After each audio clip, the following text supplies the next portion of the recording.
When Breaking Bad was casting Saul Goodman, a lot of actors were considered for the part, and one of them would go on to star in Saul's spin-off, Better Call Saul. Alan Sepinwall's new book Saul Goodman vs. Jimmy McGill, the complete critical companion to Better Call Saul is, for the most part, an episode-by-episode guide analyzing every installment of the Breaking Bad spin-off. But it also contains a few interviews with the show's cast and crew, full of juicy behind-the-scenes tidbits from the making of Better Call Saul. The book reveals that Saul almost never existed. AMC wanted to cut the Saul character from Breaking Bad, and the writers only gave Walt and Jesse a lawyer because scheduling conflicts with another cast member forced them to rework their plans.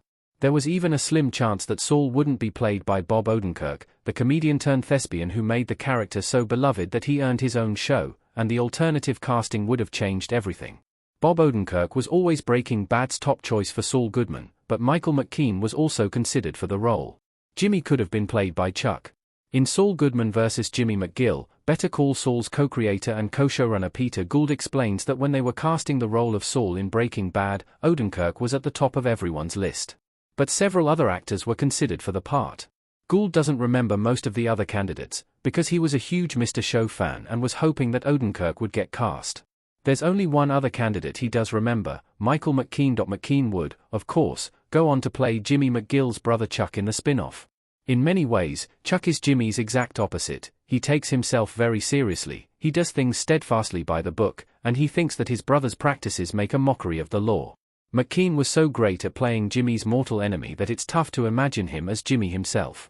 Saul would have undoubtedly been a very different character if McKean had landed the part. Saul would have been a very different character if McKean had played him. McKean probably would have played a much drier Saul. Saul in his office in Breaking Bad. Much like Odenkirk, McKean was a legendary comedic performer before the Breaking Bad franchise introduced the world to his dramatic abilities. McKean starred in the sitcom Laverne and Shirley and the classic comedy This Is Spinal Tap, and he appeared as a cast member on Saturday Night Live for a couple of seasons. But McKean's portrayal of Saul would have been very different from Odenkirk's. Odenkirk played Saul as a Robert Evans-esque motormouth, whereas McKean probably would have played him a lot drier, which would have drastically changed Breaking Bad, and, by extension, Better Call Saul.